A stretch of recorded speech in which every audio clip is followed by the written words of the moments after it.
வணக்கம். ஜம் செய்திகளுக்காக தமிழ் மொழி. இந்திய நேரப்படி மதியம் 1:30 மணி செய்திகள். முதலில் ஜம் தலைப்புச் செய்திகளை காணலாம். திருவாரூரில் வருகின்ற ஏப்ரல் மாதம் 2ஆம் தேதி பிரச்சாரத்தை தொடங்குகிறார் முதலமைச்சர் மு.க.ஸ்டாலின். முதலமைச்சர் ஏப்ரல் 6ஆம் தேதி வேட்புமனு தாக்கல் செய்ய உள்ளதாக தகவல். காங்கிரஸ் தலைவர் சோனியா காந்தி முழுமையாக குணமடைய தனது வாழ்த்துகள். முதலமைச்சர் மு.க.ஸ்டாலின் பதிவு. திமுக கூட்டணியில் யாரும் யாருக்கும் அடிமை கிடையாது, கூட்டணி கட்சிகளுக்கு முழு சுதந்திரம். அமைச்சர் சிவசங்கர் பேட்டி. இந்தியாவின் மிகப்பெரிய மோசடி கட்சி திமுக தான், பாமக தலைவர் அன்புமணி குற்றச்சாட்டு. ஆந்திராவில் தனியார் பேருந்து மீது டிப்பர் லாரி மோதியதில் 14 பேர் உயிரிழப்பு. 25க்கும் அதிகமானவர்கள் காயங்களுடன் மருத்துவமனையில் தீவிர சிகிச்சை. ஹார்முஸ் நீரிணை வழியாக கடந்து செல்லும் அனைத்து நாடுகளின் கப்பல்களுக்கும் இனி கட்டணம் வசூலிக்கப்படும். புதிய சட்ட மசோதாவை தயாரித்துள்ளது ஈரான் அரசு. இனி விரிவான செய்திகளை காணலாம். திருவாரூரில் வருகின்ற ஏப்ரல் மாதம் 2ஆம் தேதி முதலமைச்சர் மு.க.ஸ்டாலின் பிரச்சாரத்தை தொடங்குகிறார். தமிழ்நாடு சட்டமன்ற தேர்தலையொட்டி முதலமைச்சர் மு.க.ஸ்டாலின் வருகின்ற ஏப்ரல் மாதம் 2ஆம் தேதி திருவாரூரில் பிரச்சாரத்தை தொடங்கி ஏப்ரல் 21ஆம் தேதி கொளத்தூர் தொகுதியில் நிறைவு செய்ய உள்ளார். தொடர்ந்து அவர் ஏப்ரல் 6ஆம் தேதி வேட்புமனு தாக்கல் செய்ய உள்ளதாக தகவல் வெளியாகி உள்ளது. காங்கிரஸ் தலைவர் சோனியா காந்தி முழுமையாக குணமடைய தனது வாழ்த்துக்களை தெரிவித்துக் கொள்வதாக முதலமைச்சர் மு.க.ஸ்டாலின் தெரிவித்துள்ளார்.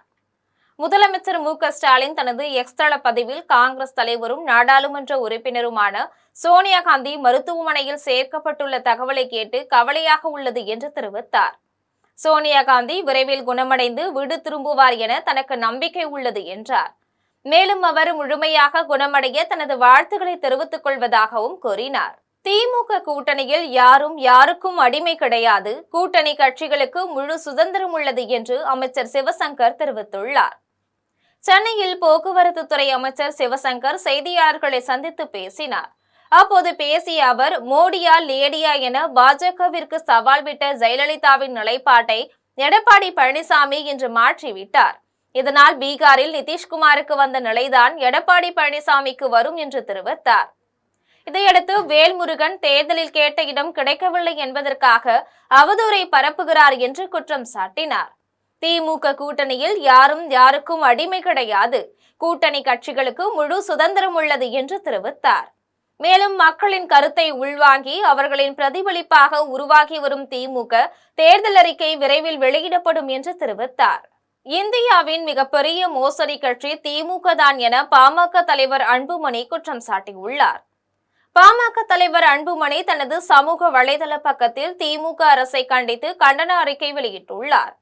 அதில் இந்தியாவின் மிகப்பெரிய மோசடி கட்சி திமுக தான் என்றும், புதிய தேர்தல் அறிக்கை வெளியிட தேவையில்லை, நிறைவேற்றாத 439 வாக்குறுதிகளையே தேர்தல் அறிக்கையாக வெளியிடலாம் என்றும் அறிவித்தார்.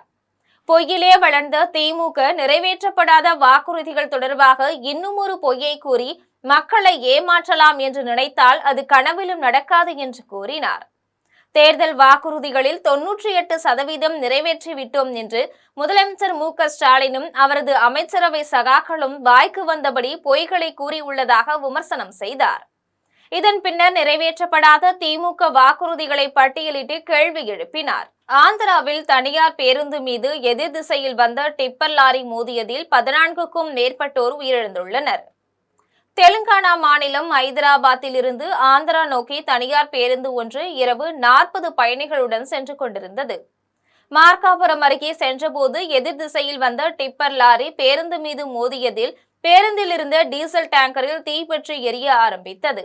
இதையடுத்து பேருந்து முழுவதும் தீ பரவிய நிலையில் 14க்கும் மேற்பட்டோர் சம்பவ இடத்திலேயே பரிதாபமாக உயிரிழந்தனர். இதில் 25க்கும் அதிகமானவர்கள் காயங்களுடன் உயிர் தப்பினர். தகவல் அறிந்து வந்த தீயணைப்பு துறையினர் மற்றும் காவல்துறையினர் காயமடைந்தவர்களை மீட்டு அருகில் உள்ள மருத்துவமனைக்கு கொண்டு சென்றனர். இந்த விபத்தில் சிலரது நிலைமை கவலைக்கிடமாக இருப்பதால் உயிரிழப்பு மேலும் அதிகரிக்கக்கூடும் என அஞ்சப்படுகின்றது. தொடர்ந்து விபத்து குறித்து காவல்துறையினர் தீவிர விசாரணை மேற்கொண்டு வருகின்றனர். ஹார்முஸ் நீரிணை வழியாக கடந்து செல்லும் அனைத்து நாடுகளின் கப்பல்களுக்கும் இனி கட்டணம் வசூலிக்கப்படும் என்று ஈரான் அரசு தெரிவித்துள்ளது. இது தொடர்பாக ஈரான் அரசு வெளியிட்டுள்ள அறிக்கையில் ஹார்முஸ் நீரிணை வழியாக கடந்து செல்லும் அனைத்து கப்பல்களுக்கும் கட்டணம் விதிக்க வழிவகுக்கும் வகையில் புதிய சட்ட மசோதாவை ஈரான் தயாரித்துள்ளது. இந்த மசோதா ஈரான் நாடாளுமன்றத்தில் விரைவில் இயற்றப்படும். மேலும் ஒரு நாட்டின் வழியாக பொருட்கள் கடந்து செல்லும் போது கட்டணம் வசூலிக்கும் நடைமுறை முற்றிலும் இயல்பானதே என தெரிவிக்கப்பட்டுள்ளது. தேர்தல் ஆணையத்திற்கும் திமுகவிற்கும் கலங்கரை விளக்கம் போல வழக்கறிஞர் அணியினர் செயல்பட வேண்டும் என கூட்டுறவுத்துறை அமைச்சர் பெரிய கருப்பன் வலியுறுத்தியுள்ளார். சிவகங்கையில் திமுக வழக்கறிஞர் அணி சார்பில் அமைக்கப்பட்ட தேர்தல் அலுவலகத்தை கூட்டுறவுத்துறை அமைச்சர் பெரிய கருப்பன் திறந்து வைத்தார். இந்நிகழ்ச்சியில் மாவட்டம் முழுவதும் இருந்து வழக்கறிஞர் அணி நிர்வாகிகள் ஏராளமானோர் கலந்து கொண்டனர். அப்போது அமைச்சர் பெரிய கருப்பன் பேசிய போது தேர்தல் ஆணையத்திற்கும் திமுகவிற்கும் கலங்கரை விளக்கம் போல வழக்கறிஞர் அணியினர் செயல்பட வேண்டும் என்று வலியுறுத்தினார். திமுகவினருக்கு தேர்தல் தொடர்பான விண்ணப்பங்கள், சட்ட நுணுக்கங்களை வழக்கறிஞர்கள் அணியினர் வழிகாட்டியை போல செயல்பட மீண்டும் திமுக ஆட்சி அமைந்திட பாடுபட வேண்டும் என்று கேட்டுக்கொண்டார். அதிமுக தலைமையிலான தேசிய ஜனநாயக கூட்டணியில் உள்ள கட்சிக்கு எந்தெந்த தொகுதிகள் ஒதுக்கப்பட்டுள்ளது என்று அதிமுக பொதுச் செயலாளர் எடப்பாடி பழனிசாமி அறிவித்துள்ளார். சென்னை ராயப்பேட்டையில் உள்ள அதிமுக தலைமை அலுவலகத்தில் அதிமுக பொதுச் செயலாளர் எடப்பாடி பழனிசாமி செய்தியாளர்களை சந்தித்து பேசினார். அப்போது அவர் அதிமுக தலைமையிலான தேசிய ஜனநாயக கூட்டணியில் உள்ள கட்சிக்கு எந்தெந்த தொகுதிகள் என்பது குறித்தான அறிவிப்பை வெளியிட்டார். இதன்படி பாரதிய ஜனதா கட்சி 27 தொகுதிகளில் போட்டியிடும். இதில் மயிலாப்பூர், திருப்பூர், கோயம்புத்தூர் வடக்கு, மதுரை, ஆவடி, தஞ்சாவூர், திருவண்ணாமலை, நாகர்கோவில், ராதாபுரம் உள்ளிட்ட முக்கிய தொகுதிகள் அடங்கும். பாட்டாளி மக்கள் கட்சி 18 தொகுதிகள் ஒதுக்கப்பட்டுள்ளன. இதில் தருமபுரி, பென்னாகரம், விக்கிரவாண்டி, ஷோலிங்கர், திருப்போரூர், உத்தரமேரூர், போளூர், செஞ்சி, விருதாச்சலம் போன்ற தொகுதிகள் அடங்கும். அம்மா மக்கள் முன்னேற்ற கழகம் 11 தொகுதிகளில் போட்டியிடும்.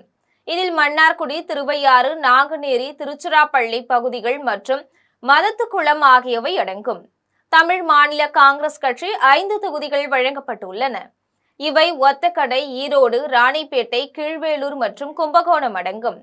மேலும் மீதமுள்ள 169 தொகுதிகளிலும் அனைத்திந்திய அண்ணா திராவிட முன்னேற்ற கழகம் போட்டியிடும் என்று தெரிவித்தார்.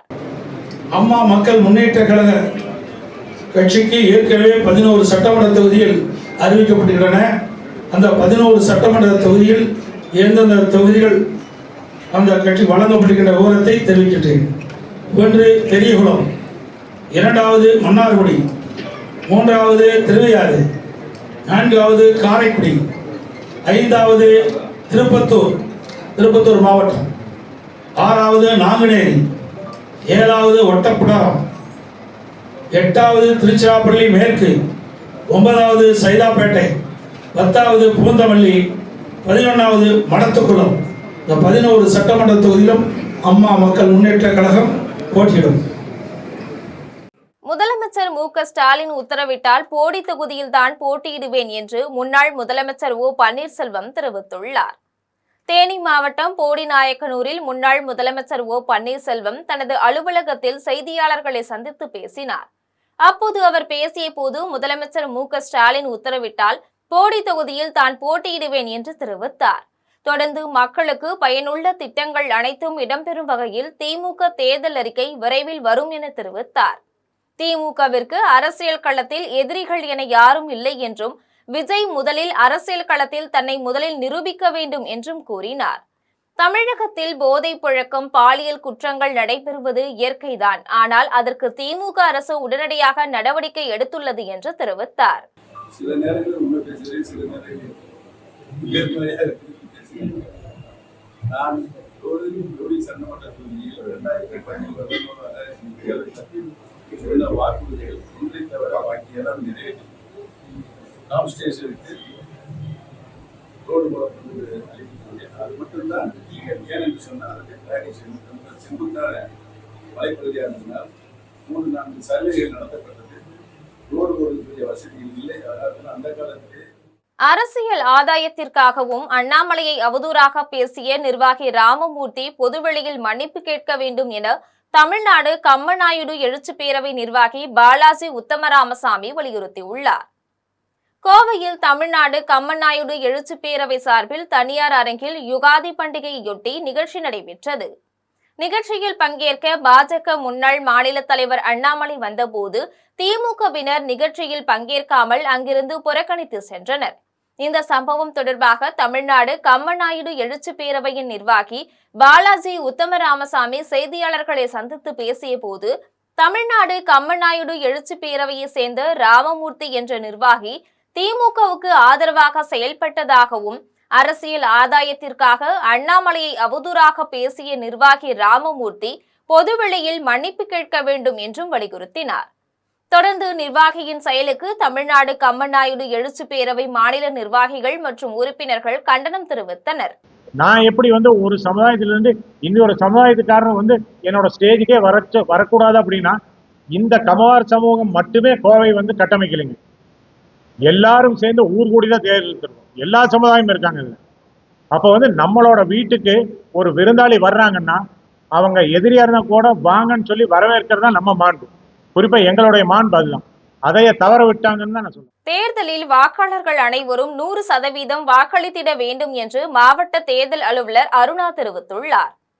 புதுக்கோட்டை மாவட்டம் கந்தர்வக்கோட்டை பேருந்து நிலையம் அருகில் தேர்தலையொட்டி விழிப்புணர்வு நிகழ்ச்சி நடைபெற்றது. இதில் மாவட்ட தேர்தல் அலுவலர் அருணா கலந்து கொண்டு உறுதிமொழி எடுத்து நிகழ்ச்சியை தொடங்கி வைத்தார். தொடர்ந்து வண்ண பலூன்களை வானில் பறக்கவிட்டு தேர்தல் குறித்த துண்டு பிரசுரங்களை கையில் வைத்து அரசு அதிகாரிகளுடன் குழு புகைப்படம் எடுத்துக்கொண்டார். இதையடுத்து அவர் நிகழ்ச்சியில் பேசிய போது, தேர்தலில் வாக்காளர்கள் அனைவரும் 100% வாக்களித்திட வேண்டும் என்று தெரிவித்தார். இதில் தேர்தல் அலுவலர் ரவி, கந்தர்வக்கோட்டை வட்டாட்சியர் பரணி, வட்டார வளர்ச்சி அலுவலர்கள் இந்திரா காந்தி, ஸ்ரீனிவாசன் ஆகியோர் கலந்து கொண்டனர். ராணிப்பேட்டையில் தோட்டக்கலை பண்ணையில் மரச்செடிகளை கொண்டு ஊழியர்களுடன் மாவட்ட ஆட்சியர் சந்திரகலா தேர்தல் விழிப்புணர்வை ஏற்படுத்தினார்.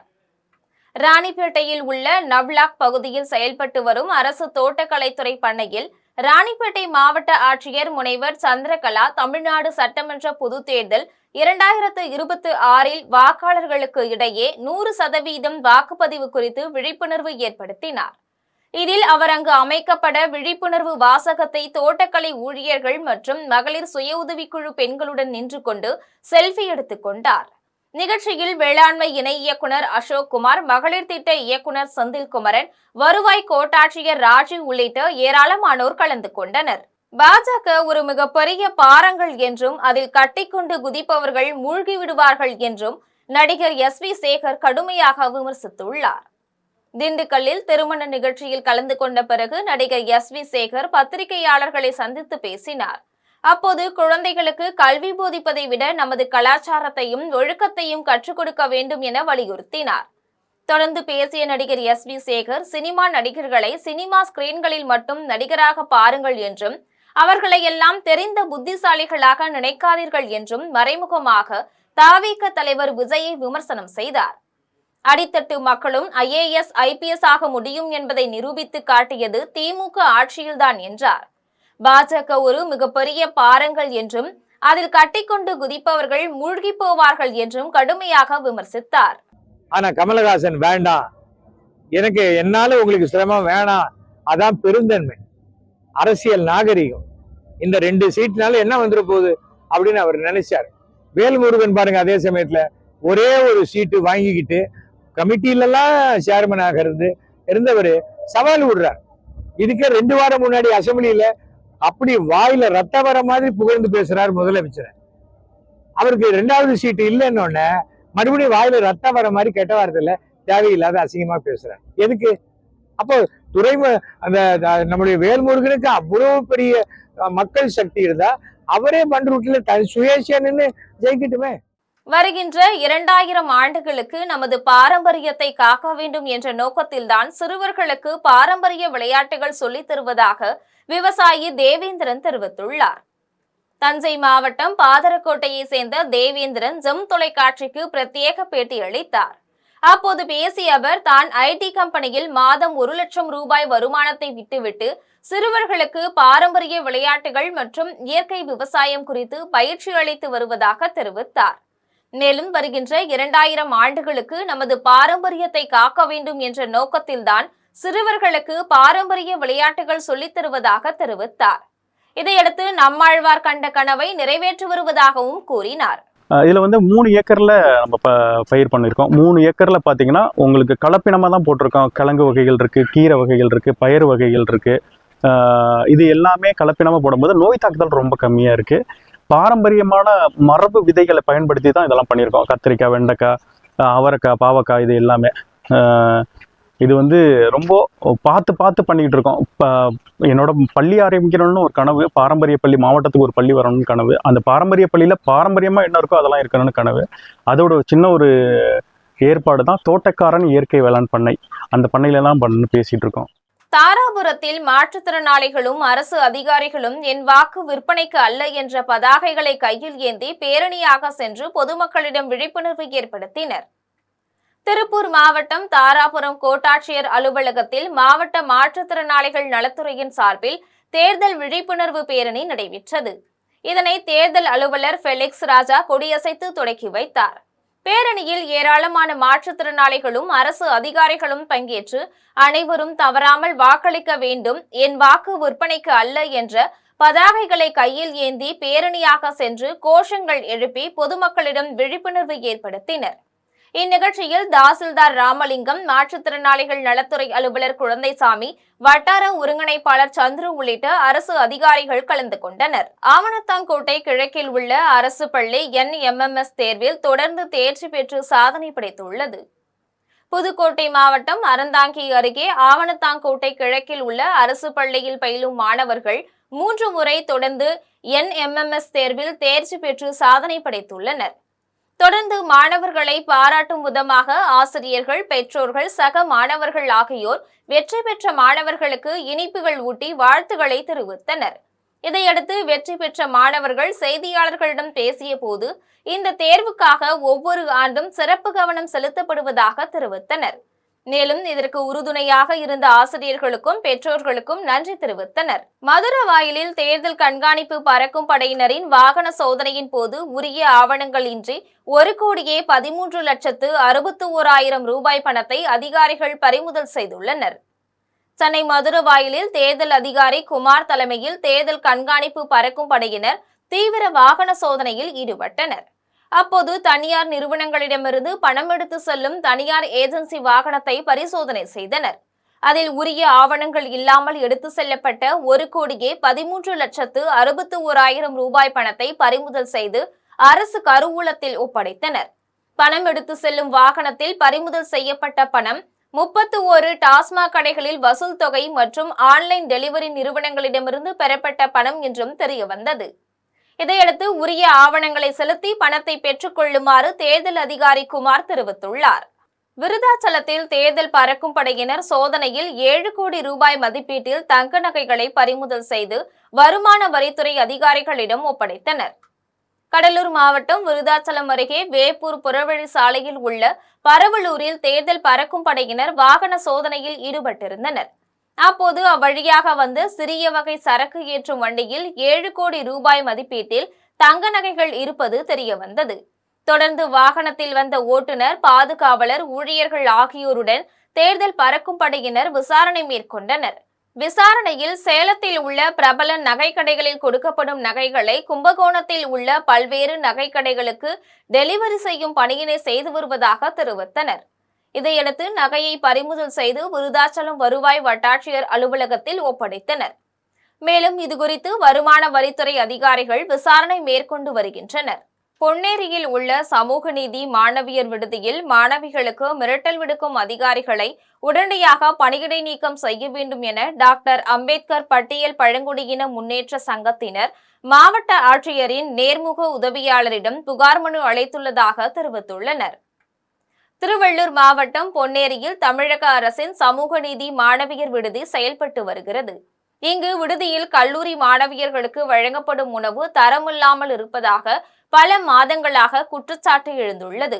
இதுகுறித்து மாணவிகள் புகார் அளித்த போது ஆய்வுக்கு வரும் அதிகாரிகள் மாணவிகளை மிரட்டுவதாகவும் பெற்றோரிடத்தில் தொலைபேசி மூலமாக தொடர்பு கொண்டு மாணவிகள் மீது பழி சொல்வதாகவும் தெரிவித்தனர். இதனால் மாணவிகள் புகார் அளிக்க முன்வர முடியாமல் வந்த நிலையை ஒரு கட்டத்தில் மாணவிகள் உணவில் புழு இருப்பதை புகைப்படம் எடுத்து சமூக வலைதளங்களிலும் பதிவிட்டனர். இது தொடர்பாக டாக்டர் அம்பேத்கர் பட்டியல் பழங்குடியின முன்னேற்ற நலசங்க தலைவர் மோகன் மற்றும் செயலாளர் தேசிங்கு ராஜா ஆகியோர் பேசிய போது விடுதி மாணவிகளுக்கு தரமான சுகாதாரமான உணவு வழங்க வேண்டும் என்று வலியுறுத்தினர்.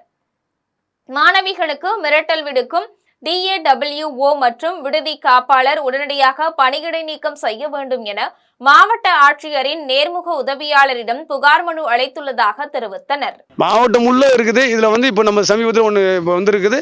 இதை தொடர்ந்து நம்ம சங்கம் சார்பாக கலாய்வு செஞ்சு அரசாங்கத்துடைய பார்வை கொண்டு போகிறதுக்கு இருக்கணும் என்பது. வீடுகளில் இருக்கிற அந்த பயோமெட்ரிக் சிஸ்டம் கொண்டு வரணும். அதாவது என்னடனா ஒரு குழந்தைங்க 10 பேர் படிக்கிறாங்கன்னா அதிகமாக கணக்கெல்லாம் காட்டக்கூடாது. அதனால அரசாங்கம் என்ன பண்ணால் பயோமெட்ரிக் சிஸ்டம் கொண்டு வந்தால் இத்தனை குழந்தைங்க தான் படிக்குது, இத்தனை உணவு தான் தரோன்னு சொல்லி நம்ம ஒரு கணக்கு வரும். இதை கடந்த முறை கூட நாங்கள் இதை பதிவு பண்ணியிருக்கிறோம், மனு கொடுத்துருக்குறோம். இது ஊடகத்தில் நிறைய வந்திருக்குது.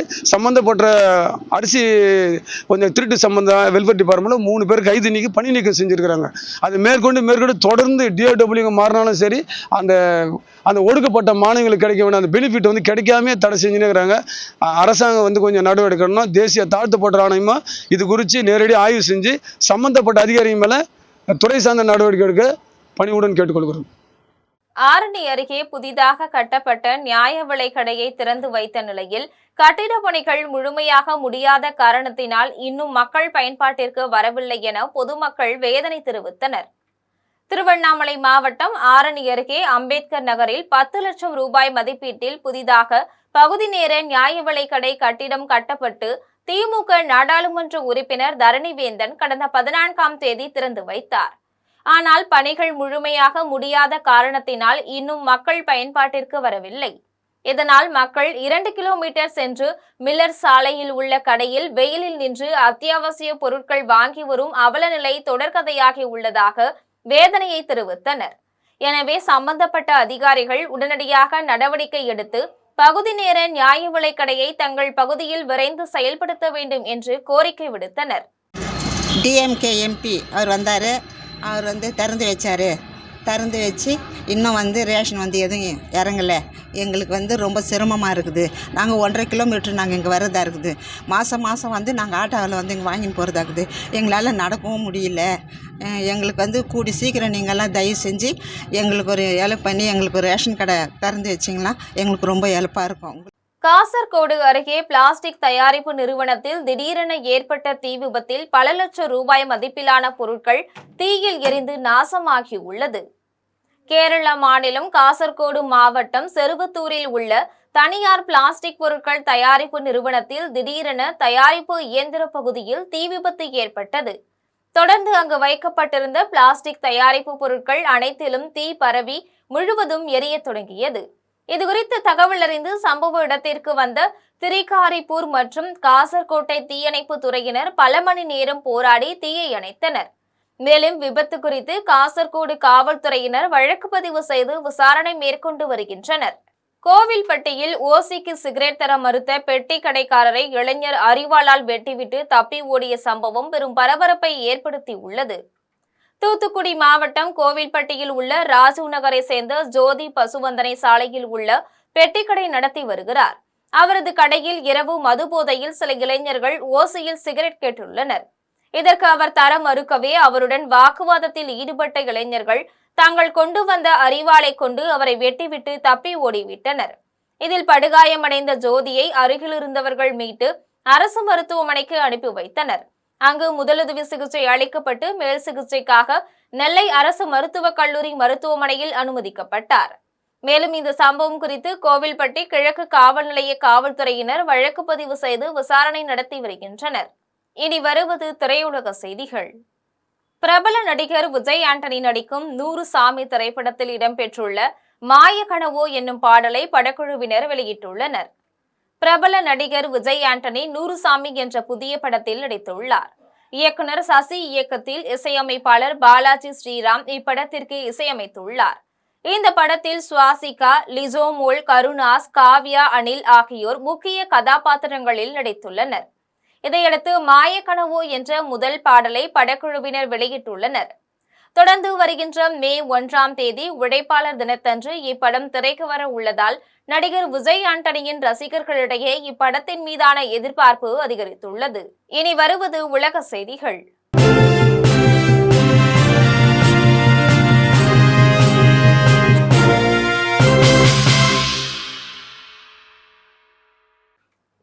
ஈரானின் அச்சுறுத்தலுக்கு முற்றுப்புள்ளி வைக்கப் போவதாக அமெரிக்க அதிபர் டொனால்ட் ட்ரம்ப் தெரிவித்துள்ளார். அமெரிக்காவின் வெள்ளை மாளிகையில் அதிபர் டொனால்ட் ட்ரம்ப் செய்தியாளர்களை சந்தித்து பேசினார். அப்போது பேசிய அவர் 47 ஆண்டுகளாக எந்த அமெரிக்க அதிபரும் செய்ய துணியாததை தாங்கள் செய்து முடித்துள்ளோம் என்று தெரிவித்தார். ஈரானின் அணு ஆயுத மிரட்டலை புற்றுநோய் என்று ஒப்பிட்டு அதை அறுவை சிகிச்சை செய்து அகற்றிவிட்டதாக கூறினார். மேலும் தங்களுக்கு வேறு வழியில்லை என்றும் தற்போது தொடங்கியுள்ள இப்பணியை முழுமையாக முடித்து ஈரானின் அச்சுறுத்தலுக்கு முற்றுப்புள்ளி வைக்கப் போவதாக தெரிவித்தார். இதையடுத்து வெள்ளை மாளிகை வெளியிட்டுள்ள அறிக்கையில் இதுவரை இல்லாத மிக கடுமையான தாக்குதலுக்கு ஈரான் உள்ளாக நேரிடும். அமெரிக்க அதிபர் ட்ரம்ப் வெறும் மிரட்டல் விடுப்பவர் மட்டுமல்ல என தெரிவித்தது. இனி வருவது விளையாட்டு செய்திகள்.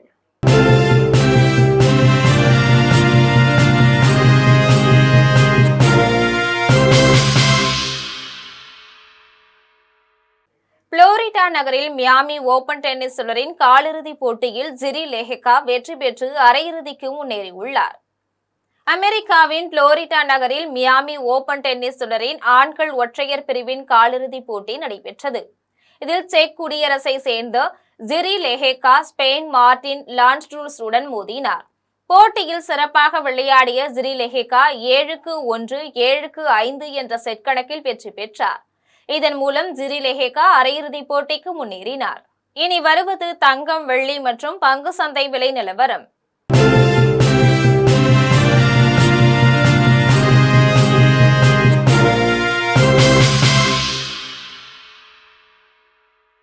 சென்னையில் ஆபரண தங்கம் இன்று 1 சவரன் 1,09,360 ரூபாய்க்கு விற்பனை செய்யப்படுகின்றது.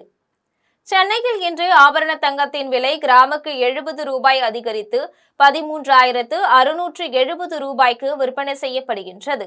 மேலும் 1 சவரன் 560 ரூபாய் அதிகரித்து 1,09,360 ரூபாய்க்கு விற்பனை செய்யப்படுகின்றது. 24 கேரட் தூய தங்கம் 1 சவரன் 1,19,304 ரூபாய்க்கு விற்பனை செய்யப்படுகின்றது. மேலும் 1 கிராம் வெள்ளி 260 ரூபாய்க்கும் 1 கிலோ வெள்ளி 2,60,000 ரூபாய்க்கும் விற்பனை செய்யப்படுகின்றது. இந்திய பங்கு சந்தைகளில் வணிகம் இன்று உயர்வுடன் காணப்படுகின்றது. மும்பை பங்கு சந்தை பங்கு விலை குறியீட்டு எண் சென்செக்ஸ் 1,205 புள்ளிகள் அதிகரித்து 75,276 புள்ளிகளில் வணிகமாகிறது. தேசிய பங்கு சந்தை பங்கு விலை குறியீட்டு எண் நிப்டி 394 புள்ளிகள் அதிகரித்து 23,306 புள்ளிகளில் வணிகமாகிறது. மீண்டும் தலைப்புச் செய்திகள். திருவாரூரில் வருகின்ற ஏப்ரல் மாதம் 2ஆம் தேதி பிரச்சாரத்தை தொடங்குகிறார் முதலமைச்சர் மு க ஸ்டாலின். முதலமைச்சர் ஏப்ரல் 6ஆம் தேதி வேட்புமனு தாக்கல் செய்ய உள்ளதாக தகவல். காங்கிரஸ் தலைவர் சோனியா காந்தி முழுமையாக குணமடைய தனது வாழ்த்துகள். முதலமைச்சர் மு க ஸ்டாலின் பதிவு. திமுக கூட்டணியில் யாரும் யாருக்கும் அடிமை கிடையாது, கூட்டணி கட்சிகளுக்கு முழு சுதந்திரம். அமைச்சர் சிவசங்கர் பேட்டி. இந்தியாவின் மிகப்பெரிய மோசடி கட்சி திமுக தான், பாமக தலைவர் அன்புமணி குற்றச்சாட்டு. ஆந்திராவில் தனியார் பேருந்து மீது டிப்பர் லாரி மோதியதில் 14 பேர் உயிரிழப்பு. 25க்கும் அதிகமானவர்கள் காயங்களுடன் மருத்துவமனையில் தீவிர சிகிச்சை. ஹார்முஸ் நீரிணை வழியாக கடந்து செல்லும் அனைத்து நாடுகளின் கப்பல்களுக்கும் இனி கட்டணம் வசூலிக்கப்படும். புதிய சட்ட மசோதாவை தயாரித்துள்ளது ஈரான் அரசு. இத்துடன் ஜெம் செய்திகள் நிறைவடைகின்றன. மீண்டும் ஜெம் செய்திகள் மாலை 6 மணிக்கு. உடனுக்குடன் செய்திகளை காண ஜெம் live.tv என்ற இணையதளத்தில் இணைந்திருங்கள். நன்றி, வணக்கம்.